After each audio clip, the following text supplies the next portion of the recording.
ભાજપના વડાપ્રધાન પદના ઉમેદવાર નરેન્દ્ર મોદીનું વ્યક્તિત્વ હંમેશા ચર્ચાનું કેન્દ્ર રહ્યું છે।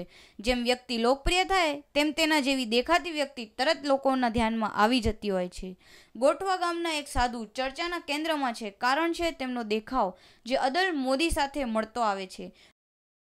વિસનગર તાલુકાના ગોઠવા ગામના સાધુ કમલાનંદ જ્યાં જાય છે ત્યાં તરત લોકોની નજરો તેમને તાકી રહે છે, કારણ છે સાધુ કમલાનંદનો દેખાવ। કમલાનંદ સાધુનો દેખાવ મુખ્યમંત્રી નરેન્દ્ર મોદી સાથે ખાસ્સો મળતો આવે છે। સાધુ કમલાનંદ જ્યારે ભિક્ષામદેહી બોલે છે ત્યારે ભિક્ષા આપવા આવનારા એક ક્ષણ માટે આશ્ચર્યચકિત થઈ જાય છે। સાધુ કમલાનંદ માત્ર ગોઠવા ગામમાં જ નહીં બલકે સમગ્ર વિસનગર પંથકમાં ચર્ચાનું કેન્દ્ર બની રહ્યા છે।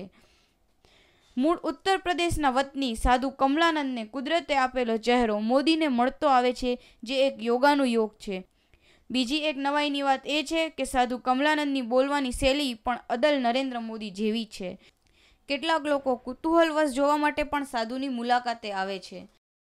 10वीं तक 10वीं के बाद फिर मैंने कैमरे का काम सीखा, अखबार में भी सर्विस किया, मैंने ब्लॉग बनाना सीखा, पूरा ब्लॉग मेटर बनाना जानता हूँ, अखबार पूरा बनाना जानता हूँ।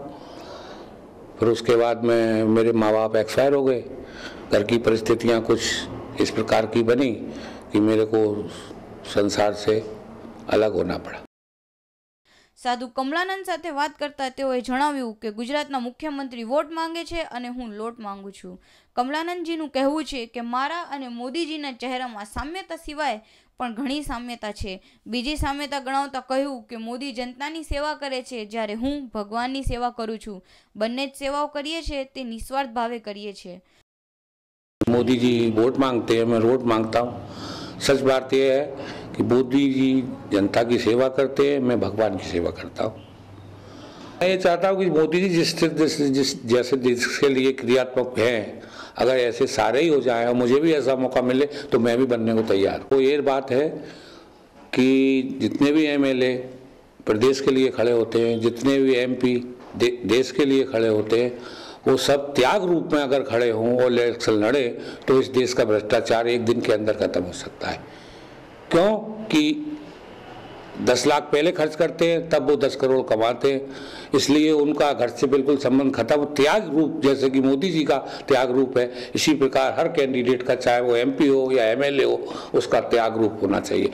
मरते दम तक उसका घर से कोई संबंध नहीं, तो भ्रष्टाचार देश का एक दिन के अंदर खत्म हो सकता है। ધોરણ 10 સુધીનો અભ્યાસ ધરાવતા સાધુ કમલાનંદ બાળપણમાં જ માતા પિતાની છત્રછાયા ગુમાવી ચૂક્યા છે। હૃદયના કોઈ ખૂણે રાજનીતિમાં ઝંપલાવવાની જાની ઈચ્છા હોય તેમ કમલાનંદ કહે છે, हमको मौका मिलेगा तो हम भी कुछ नया करके दिखाएंगे। News online, Mehsana.